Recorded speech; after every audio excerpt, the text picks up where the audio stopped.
Good morning, students. Today we will start new topic. Our topic name is computation of RF. Before I will starting your new topic,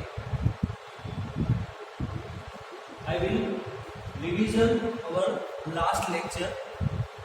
તો last લેક્ચરની અંદર આપણે શું ભણ્યા હતા? Last લેક્ચરની અંદર આપણે અલગ અલગ લેવલિંગ વિશે જોયું હતું, જેવું કે simple levelling, line levelling, differential levelling, પછી હતું રેસિપ્રોકલ, પ્રોફાઇલ, ચેક, બરાબર, અલગ અલગ લેવલ વિશે સમજ્યા હતા. હવે આજે આપણે જોઈશું કે જે લેવલિંગ આપણે લઈએ છીએ, બરાબર, તો એ લેવલિંગને કઈ રીતે કેલ્ક્યુલેશન કરી શકાય, એની ગણતરી કઈ રીતે કરી શકાય, મેઝરમેન્ટ આપણે કઈ રીતે લઈ શકીએ અને પછી એને આપણે લેવલમાં કઈ રીતે લાવવું, તો એ માટેની આજે આ મેથડ છે, બરાબર. તો મેથડનું નામ છે આપણું કમ્પ્યુટેશન ઓફ આરએલ, એટલે કે આરએલની ગણતરી, બરાબર.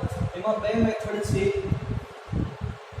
HI મેથડ, જેને શોર્ટમાં આપણે HI કહેતા હોઈએ છીએ, હાઇટ ઓફ ઇન્સ્ટ્રુમેન્ટ મેથડ, બરાબર, હાઇટ ઓફ ઇન્સ્ટ્રુમેન્ટ મેથડ, જેને આપણે HI મેથડ તરીકે ઓળખીએ છીએ, જેને આપણે કોલિમેશન મેથડ પણ કહેતા હોઈએ છીએ. કોલિમેશન મેથડ અથવા તો HI મેથડ બંને સેમ રહેશે. સેકન્ડરી મેથડ છે રાઇઝ એન્ડ ફોલ મેથડ, બરાબર. તો આ બે મેથડ દ્વારા એક્ઝામ્પલ આવશે તમારા સર્વેઇંગ સબ્જેક્ટની અંદર, અને એક્ઝામ્પલ સોલ્વ કરવાથી તમને જે પણ ગ્રાઉન્ડ છે એની સમતલ પ્રોફાઇલ તમને મળી જશે, બરાબર.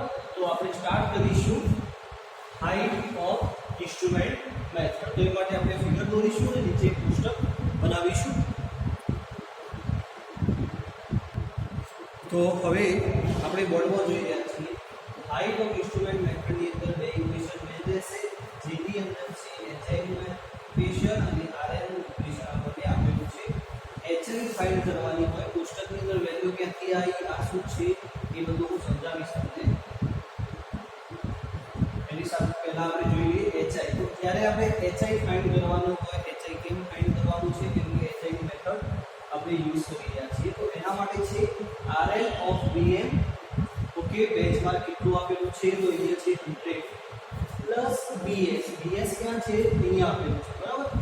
BS ક્યાં છે, અહીંયા તમે જોઈ શકો છો. બીજું ઇક્વેશન છે કે RL જે છે એ ફાઇન્ડ કેવી રીતે કરવાનું, તો HI minus IS or BS. તો HI માંથી IS અથવા તો BS બાદ કરવાનું. જ્યારે IS આપણું છે ત્યારે BS FS ની હોય અને FS ત્યારે IS ની, બરાબર. હવે આપણે ફિગર ઉપર આવી જઈએ. તો ફિગર એટલે જોઈ શકીએ છીએ કે આપણને A B C D E point આપેલા છે, બરાબર. તો શરૂઆતમાં જ્યારે આપણે અહીંયા ઇન્સ્ટ્રુમેન્ટ મૂકીશું તો બેક સાઈડ થશે 3 અને IS થશે તમારું, FS થશે 1, બરાબર. કઈ રીતે કેમ આવ્યું, ટેબલ ઉપર આપવાનું. ટેબલ ઉપર આપણે BS ની વેલ્યુ 3 મૂકી છે, FS ની વેલ્યુ 1 મૂકી છે, કેમ કે ઇન્ટરમીડિયેટ વચ્ચે કોઈ રીડિંગ નથી. ઇન્ટરમીડિયેટ કીધું શરૂઆતના અને એન્ડિંગના પોઈન્ટ વચ્ચે જે પણ રીડિંગ મળશે ઇન્ટરમીડિયેટ થશે, બરાબર. તમે કોઈ પણ જગ્યાએ ઇન્સ્ટ્રુમેન્ટ ચેન્જ નહીં કરો અને વચ્ચેનું મળશે જે રીડિંગ કહેવાશે આપણે IS. તો BS આપણે મૂક્યું આ ખાનામાં, FS મૂક્યું આપણે આ ખાનામાં, વચ્ચે શું કરવાનું, આપણે આ ખાનામાં ડેશ કરી દઈશું. તો એક આ રીતની પેટર્ન બનશે આપણી, બરાબર. સિંગલ પેટર્ન આ રીતે બનશે. ઝિગઝેગ મેથડથી આપણે આ રીતે પેટર્નથી ચાલશું, બહુ જ ખબર પડશે કે એક્ઝામ્પલની અંદર શું છે. સેકન્ડ, ઇન્સ્ટ્રુમેન્ટ એથી ચેન્જ કરી બીજી જગ્યાએ આપણે સેટ કરી કે જ્યાંથી આપણને સરળતાથી પોઈન્ટ મળી જાય. તો અહીંયા ઇન્સ્ટ્રુમેન્ટ મૂક્યા પછી એની બેક સાઈડ થશે 4, બરાબર. પછી છે એની 4 સાઈડ થશે 3, બરાબર. પણ વધારાની વચ્ચે આપણે મેઝરમેન્ટ લીધું છે એ થશે 2, જેને કહીશું આપણે ઇન્ટરમીડિયેટ રીડિંગ. શરૂઆતના અને એન્ડિંગના પોઈન્ટના વચ્ચે જો કોઈ રીડિંગ લેવામાં આવે તો એને કહીશું આપણે ઇન્ટરમીડિયેટ રીડિંગ, ઓકે. 4 3 અને વચ્ચે 2, ક્લિયર. આટલું પતી ગયું. હવે D થી આપણે E તરફે જઈશું, વચ્ચે ઇન્સ્ટ્રુમેન્ટ મૂકીશું. ઇન્સ્ટ્રુમેન્ટનું સ્થાન કેમ બદલવું પડ્યું, કેમ કે અહીંથી આપણને જે આગળનો સ્ટાફ છે, આગળનું રીડિંગ છે દેખાતું નથી, એટલે આપણે ત્યાંથી ઇન્સ્ટ્રુમેન્ટ બદલીશું. જે જગ્યાએ ઇન્સ્ટ્રુમેન્ટ બદલ્યું છે ત્યાં આપણે CP અથવા તો TP લખવાનું રહેશે રિમાર્કની અંદર. ક્લિયર? ક્યાં ક્યાં આપણે ઇન્સ્ટ્રુમેન્ટની જગ્યા બદલી છે? આપણે બી નંબરના પોઈન્ટ ઉપરથી બદલી છે, પછી ડી નંબરના પોઈન્ટ ઉપરથી ઇન્સ્ટ્રુમેન્ટનું સ્થાન બદલ્યું છે, બરાબર? તો હવે આ પોઈન્ટ ઉપરથી આપણને એક જોઈએ તો બેક સાઈડમાં 2.5 દેખાય છે, એટલે કે BS ની અંદર 2.5 અને આ બાજુ જોઈએ તો IS ની અંદર FS ની અંદર આપણે જોઈ શકીએ છીએ કે 2.7. ક્લિયર? હવે આમાં જોઈએ તો આમાં પણ આપણે આ રીતે ગયા, આમાં પણ આપણે આ રીતે ગયા, બરાબર? શરૂઆતમાં બે ઇન્સ્ટ્રુમેન્ટની આર પાછળ બે રીડિંગ મળે છે, બે રીડિંગ મળ્યા, એ મૂકી દીધા. પછી આમાં ત્રણ મળે છે, સ્ટાર્ટિંગ, એન્ડિંગ અને ઇન્ટરમીડિયેટ. સ્ટાર્ટિંગ, એન્ડિંગ અને ઇન્ટરમીડિયેટ. આ ખાલી સમજવા માટે છે, એક્ઝામ્પલ સ્ટાર્ટ નથી કર્યો, થિયરી ચાલી રહી છે. સ્ટાર્ટિંગ, એન્ડિંગ, સ્ટાર્ટિંગ અને એન્ડિંગ, વચ્ચે આપણને કોઈ પોઈન્ટ નથી મળ્યો, બરાબર? હવે શું કરવાનું થશે કે BS નો સરવાળો કરવાનો, FS નો સરવાળો કરવાનો, અને BS માંથી FS બાદ કરશો તો કંઈક આન્સર આવશે. આવી ગયો આન્સર, અહીંયા 2.80 આન્સર આવ્યો છે. સમજવાની વાત છે, એક્ઝામ્પલ સ્ટાર્ટ નથી કર્યા, બરાબર? HI મેથડમાં શું છે કે HI શોધવા માટે આપણી ઇક્વેશન છે કે RL ઓફ BM એટલે કે બેન્ચમાર્ક કેટલું છે આપણને 100 + BS, તો 100 + BS = 103, બરાબર? પછી આપણે આગળ જોઈએ તો RL માટે શું છે, આપણને શું મળ્યું છે, RL ફાઇન્ડ કરવાનું છે, તો RL માટે HI - IS અથવા તો FS. તો IS તો નથી આપ્યો અહીંયા, તો શું આપ્યું છે, FS. તો FS માંથી બાદ કરશો એટલે કેટલો આન્સર આવ્યો, 103 માંથી 1 બાદ કરશો એટલે 102 આવે, બરાબર? એક સાયકલ આપણી પતી ગઈ, એટલે કે એક પ્રોસેસ પતી ગઈ આપણે A થી B સુધીની. હવે ઇન્સ્ટ્રુમેન્ટ બદલીશું B થી C, B થી D સુધી માટે, તો 102 + 4 એટલે 6, બરાબર? 6 માંથી 2 જશે એટલે 4 આવશે, બરાબર? આ રીતની આપણે પ્રોસેસ ચાલુ રાખીશું તો આપણને કન્ટિન્યુઅસ આન્સર મળતા રહેશે. હવે આન્સર કયો ક્યાં મૂકવો એ ધ્યાન રાખજો, અને સાથે સાથે આપણે BS, IS, FS ની વેલ્યુ જે છે એ જ ખાનામાં આપવી જોઈએ, અને જ્યારે પણ આપણે ઇન્સ્ટ્રુમેન્ટ બદલીએ છીએ તો એ વખતે CP લખવું જરૂરી છે. એક વખત જોઈ લો, એવું હોય તો ફરીથી હું રિવિઝન કરાવીશ, બરાબર? કઈ વેલ્યુ ક્યાં મૂકવાની એ જોઈ લો.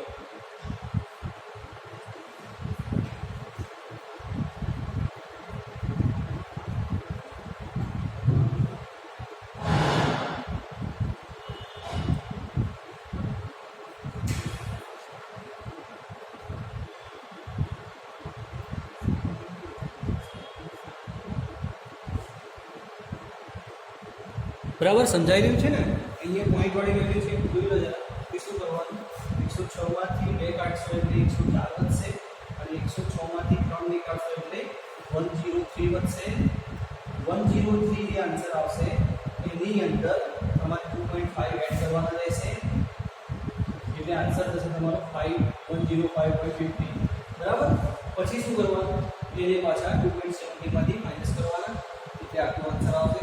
એનો સરવાળો કરવાનો, એનો જવાબ મળશે આપણને કેટલો, 2.80. બંને આન્સર સેમ થવા જોઈએ તો તમે જે પણ કેલ્ક્યુલેશન કર્યું છે એ સાચું રહેશે, પ્લસ એટલે કે સાઈન સાથે.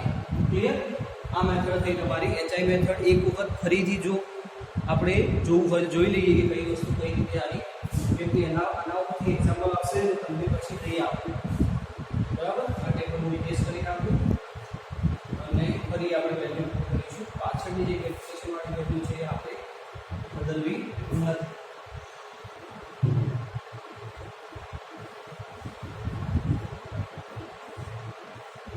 ઓકે, તો શરૂઆતથી ધ્યાન આપજો તો તમને કોઈ જાતની તકલીફ નહીં પડે.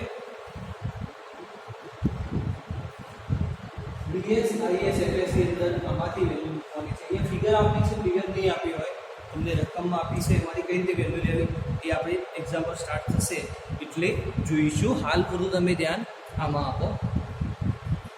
તો BS શરૂઆતનો જે પોઈન્ટ કહેલો BS છે, BS ની વેલ્યુ કેટલી છે, 3. સામેના ખાનામાં ટેસ્ટ કરવું, બરાબર? એ જગ્યાએ વેલ્યુ આવશે પછી સામે કરી દેવાનું. પછી શરૂઆતની વેલ્યુ છે પાછી અહીંયા લાસ્ટ વેલ્યુ છે ઇન્સ્ટ્રુમેન્ટની આગળ પાછળ એ કેટલી છે 1 છે. માની લો કે અહીંયા કોઈ વેલ્યુ મૂકેલી હોય અથવા તો મેઝરમેન્ટ લીધું હોય અને એનું માપ આવે 0.9 તો પછી આપણે 0.9 અહીંયા લખવાનું થશે b માં બરાબર.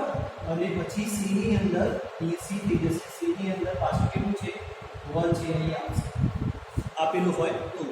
ये શું છે આપણને કોઈ વચ્ચે ઇન્ટરમીડિયેટ પોઈન્ટ નથી આપેલો, ખાલી આપણને લાસ્ટ પોઈન્ટ જ આપેલો છે. કેટલો છે 1 તો 1 ક્લિયર. પછી શું કર્યું આપણે ઇન્સ્ટ્રુમેન્ટનું સ્થાન બદલી દીધું. ક્યાંથી બદલ્યું પણ આપણે બી પોઈન્ટનું રીડિંગ લીધા પછી ઇન્સ્ટ્રુમેન્ટનું સ્થાન બદલેલ છે તો અહીંયા બીએમ બદલી દેવાનું. બી સીપી લખ્યું. બીએમ કેટલું છે આપણને 100 આપેલું છે રકમમાં આપેલું છે. પછી ત્યાંથી આપણે આગળ તરફ ગયા બીજી એરિયા ઉપર તો આપણને સારી રીતે બંને બાજુ પોઈન્ટ દેખાય એટલા ડિસ્ટન્સે એટલે કે એ પોઈન્ટે આપણે ઇન્સ્ટ્રુમેન્ટ મૂક્યું અને સરખા ડિસ્ટન્સે આપણે શું કર્યું સ્ટાફ મૂક્યું બરાબર. એક 4 મીટરે એક 3 મીટરે વચ્ચેનું અંતર તમારે સરખું રહેશે બરોબર. નક્કી જોજો આ અંતર સરખું રહેશે તો તમારી જે મેઝરમેન્ટ છે સરખું આવશે. ઇન્સ્ટ્રુમેન્ટ આપણે મૂક્યા પછી એનું રીડિંગ ક્યાં આવશે જે પોઈન્ટ છે તમારો ન્યૂ પોઈન્ટ એનું રીડિંગ આવશે તમારું અહીંયા. કેમ કે બી છે ને બી નું માપ કેટલું છે 4 આવી 4. પછી પાછું ઇન્ટરમીડિયેટ સાઈડ છે આની અંદર વચ્ચે કોઈ છે તો હા સી પોઈન્ટ છે તો સી પોઈન્ટની વેલ્યુ ક્યાં આવશે વચ્ચે તો 2. પછી કેટલું છે ડી પોઈન્ટ તો ડી પોઈન્ટની વેલ્યુ કેટલી છે 3 તો 3 આવી ગયું. પછી ડી પોઈન્ટની એફએસ વેલ્યુ આવી બરાબર. હવે ડી પોઈન્ટ ઇન્સ્ટ્રુમેન્ટ બદલે છે એટલે આવશે CP D point CP. D point એ કેટલો ફરીથી આપણે બીએસ કરીશું એટલે 2.5 આવ્યું. ડી પોઈન્ટ એ 2.5 આવ્યું અને લાસ્ટ પોઈન્ટ આપણો 2.7 છે તો એ ક્યાં આવશે છેલ્લા ખાનામાં એટલે કે એફએસ વાળા ખાના. ક્લિયર. આટલી વેલ્યુ તમને સમજાઈ ગઈ હશે. એચઆઈ મેથડ છે એ જ રીતે રાઇઝ એન્ડ ફોલ મેથડ પણ છે પાછળ. ઓકે. હવે આપણે શું કર્યું ધ્યાન આપજો. ફરીથી બધી મહેનત કરી રહ્યો છું તમને આવડવું જોઈએ. આપણી પાસે બે ઇક્વેશન છે જ્યારે એચઆઈ એટલે કે આ ખાનું શોધવું હોય ત્યારે અને જ્યારે પાછળનું ખાનું આરએલ શોધવું હોય ત્યારે. તો સૌપ્રથમ આપણે આરએલ કેટલો આપ્યો છે 100 લખી દેવાનો આપેલું હશે. એના પછી શું કર્યું છે કે એચઆઈ ફાઇન્ડ કરવા માટે આરએલ પ્લસ બીએસ તો 100 3 103. હવે એચઆઈ મળી ગયો. હવે આરએલ આવવાનું છે નેક્સ્ટ. તો આરએલ માટે એચઆઈ માંથી બેમાંથી કોઈ પણ એક વેલ્યુ આપેલી હોય બાદ કરવાની. એચઆઈ માંથી એફએસ ની વેલ્યુ આપી છે તો એફએસ ની વેલ્યુ બાદ કરશો. 103 માંથી 1 જશે એટલે 2 વધશે. ક્લિયર.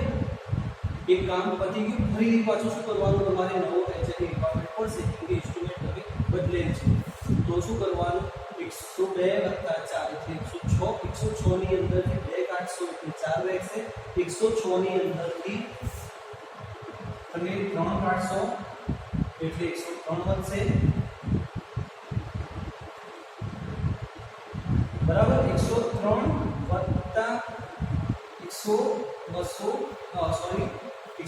વત્તા 2.5 એટલે કે 105.50 105.50 minus 2.7 is equal to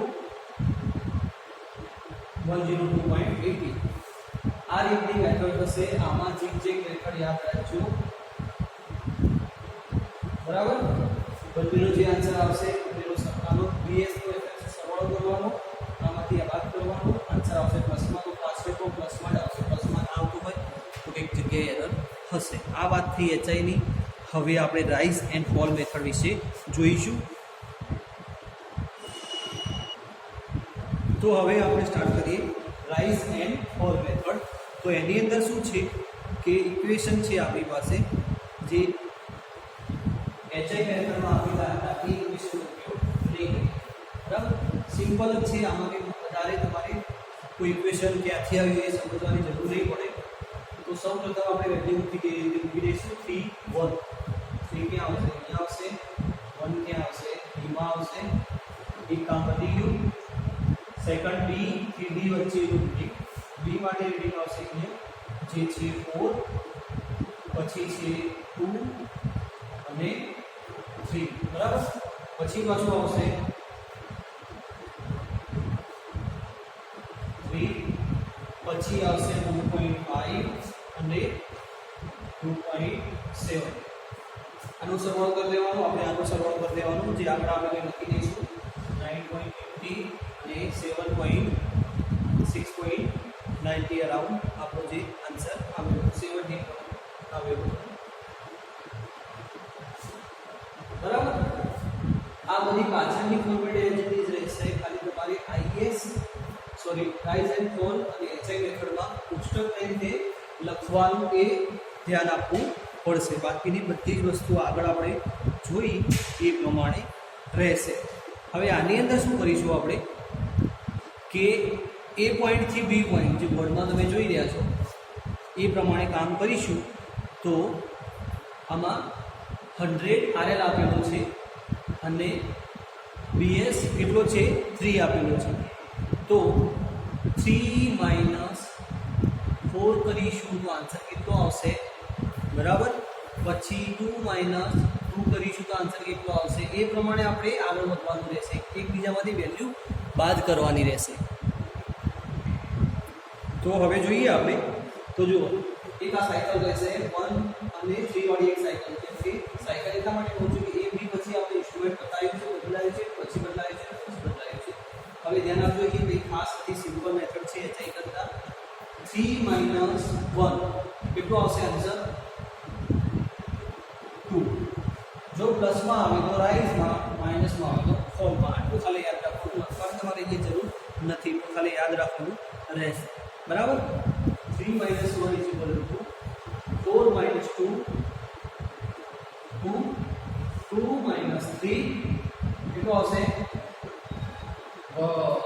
આ બાજુ કેમ લખ્યું, કેમ કે વેલ્યુ કેટલી છે આપણી માઇનસમાં છે, એટલે કેટલું આવશે 1. અને 2.50 - 2.70 એટલે 20. તો 0.20 નો આપણે ડિફરન્સ જોવા મળશે. આ વેલ્યુ નાની છે, આ વેલ્યુ મોટી છે, એટલે લખી, બરાબર. હવે શું કરવાનું, રાઇઝ અને ફોલ નો કરવાનું થશે તમારે સરવાળો. સરવાળો આવશે 4 અને 1.20. ક્લિયર. હવે શું કરીશું કે આપણને આરએલ તો મળી ગયું છે, બરાબર. પછી આ બાજુ બીએસ અને એફએસ નો પણ સરવાળો મળી ગયો છે. હવે આમાંથી માઇનસ કરીશું આપણે આ વેલ્યુ, તો 2.80 આવશે પ્લસમાં. તો દરેક જગ્યાએ પ્લસ પ્લસ પ્લસ આપણું જરૂર છે. આન્સર તમારું સેમ રહેશે. તો તમે સાચા. એકવાર ફરીથી જોઈ લઈશું રાઇઝ એન્ડ ફોલ મેથડ. હાલ તમને એટલી બધી ખબર નહીં પડે, 50% પડશે તો પણ ઇનફ છે, કેમ કે એક્ઝામ સ્ટાર્ટ થશે એટલે તમને વ્યવસ્થિત ખબર પડશે. આ થિયરી ચાલી રહી છે, આ બધું ખાલી ફોર એક્ઝામ્પલ છે. તો શું કરવાનું કે પેલા ટેબલ બનાવવાનું, ટેબલમાં સ્ટાફ, બીએસ, આઈએસ, એફએસ કઈ મેથડ ઉપયોગ કરો છો, તો રાઇઝ એન્ડ ફોલ, તો એના ટેબલ બનાવવાના. એચઆઈ હોય તો એક ટેબલ બનાવવાનું, આરએલ અને ડીમાર્ક શાના માટે, તો શરૂઆતમાં નિયમ લખવાનું, જે જગ્યાએ ઇન્સ્ટ્રુમેન્ટ તમે બદલ્યું હોય ત્યાં લખશો તમે સીપી. ક્લિયર. હવે આ વેલ્યુ કઈ રીતે મૂકવાની તમને આવડી ગયું. 3 માંથી 1 કરશો એટલે 2 આન્સર મળ્યો. મોટી વેલ્યુમાંથી નાની વેલ્યુ બાદ કરશો એટલે આન્સર પ્લસમાં આવશે, બરાબર. એ તમને ખબર હશે. 4 માંથી 2 જશે એટલે 2 આવશે. 2 માંથી 3 જશે તો 1 આવશે, પણ માઇનસમાં આવશે એટલે ફોર્મમાં લખાવો. 2.50 માંથી 2.70 જશે તો -20 આવશે, એ લખવાનું.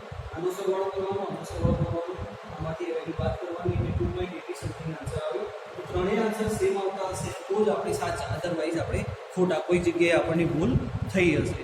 હવે આપણને ડિફરન્સ આપેલો છે કે એચઆઈ મેથડ અને રાઇઝ એન્ડ ફોલ મેથડ, બરાબર. એ જોઈશું. તો જે એચઆઈ મેથડ આપણે જોઈ હતી, એચઆઈ અને રાઇઝ એન્ડ ફોલ મેથડ, તો એચઆઈ મેથડ જે છે એની અંદર શું છે, બરોબર. સાંભળી લેજો ધ્યાનથી, કે અહીંયા જગ્યા નથી, આ બધું યુઝ કરીશું તો પાછું તમે ભૂલી જશો. તો એચઆઈ મેથડ જે પહેલાં જોઈ હતી એમાં શું છે કે એચઆઈ મેથડ ઝડપી અને સરળથી કામ થઈ જાય એવી છે, બરાબર, અને કંટાળો એની અંદર ઓછો આવે છે, બરાબર, કામ તમારું ઝડપથી થશે એચઆઈ મેથડની અંદર. જ્યારે રાઇઝ અને ફોલની અંદર બે કોષ્ટક બનાવવા પડશે, એની ગણતરી અલગ અલગ કરવી પડશે, એટલે ટાઈમ વધારે જશે અને થોડી કંટાળાજનક મેથડ કહી શકાય રાઇઝ એન્ડ ફોલ મેથડ, બરાબર, જે બોર્ડમાં તમે જોઈ રહ્યા છો rise and fall. HI method જે છે એ આઈએસના બિંદુઓને આરએલ કાઢવા માટે આપણે ભૂલ પકડાઈ જાય છે, બરાબર. આઈએસ જે છે કોઈ જગ્યાએ ભૂલ થઈ હોય લખવામાં તો આરએલમાં આપણને ખબર પડી જશે એચઆઈ મેથડમાં. જ્યારે આમાં કોઈ જગ્યાએ ભૂલ થઈ હશે તો આપણને ખબર નહીં પડે અને શું થશે, સોરી, ઓકે, થોડા સેન્ટેન્સ આગળ પાછળ થઈ ગયા. એચઆઈમાં જે છે એમાં ભૂલ પકડાતી નથી, બરાબર ને. એચઆઈ મેથડમાં કોઈ જગ્યાએ ભૂલ પડી હોય આઈએસમાં કે એફએસમાં તો ભૂલ પકડાતી નથી, પણ આરએલમાં ભૂલ પકડાઈ જાય છે, તો એ સારું રહેશે આરએલ આપણી માટે. પછી છે કે આ જે મેથડ છે એચઆઈ મેથડ, તો એચઆઈ મેથડ એક સ્થાન પરથી વધારે વાંચનાકો લેવાના હોય તો જ આપણે એચઆઈ મેથડનો ઉપયોગ કરવો, અને આ રીતમાં અગત્યના કામ માટે જ આપણે રાઇઝ અને ફોલનો ઉપયોગ કરીશું.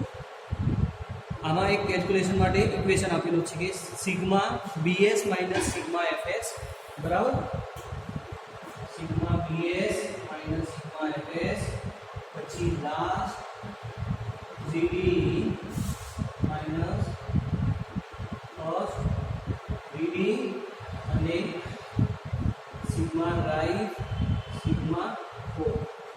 ઉપરના જે બે જોઈ રહ્યા છે ઇક્વેશન એ એચઆઈ મેથડ માટે કામમાં આવશે, બરાબર. અને આરએલ એટલે કે રાઇઝ એન્ડ ફોલ મેથડમાં ત્રણેય ઇક્વેશન આપણે ઉપયોગમાં લઈશું, અને આ ઉપરના જે બે છે એ એચઆઈ માટે છે, જ્યારે બધા ઇક્વેશન જે છે એ રાઇઝ એન્ડ ફોલ માટે કામમાં લેવાના રહેશે, બરાબર. તફાવત કંઈ ખાસ નથી, પરંતુ થોડો કામનો રહેશે ઇક્વેશનની બાબતમાં. તો તમારે આજનો ક્વેશ્ચન છે એ ખાલી તફાવત અને આની અંદર વેલ્યુ કઈ રીતે મૂકવી એ ખાલી ધ્યાન રાખવાનું રહેશે.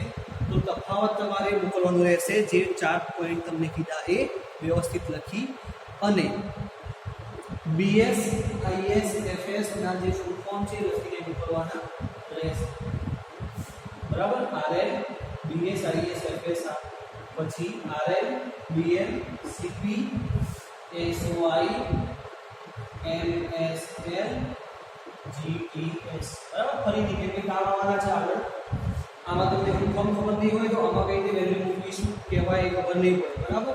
બીએસ એફએસ રાઇઝ ફોલ તમને એ બધું જોવાનું રહેશે. આજનો ક્વેશ્ચન તમારે ડિફરન્ટ રાઇઝ અને ફોલનો, અને ફૂલ ફોર્મ જે છે 1 2 3 4 5 6 7 8 અને 9 ફૂલ ફોર્મ જે છે તમારે લખીને મોકલવાના રહેશે. ઓકે, તો આજે આપણે એ સુધી રાખીશું. Thank you.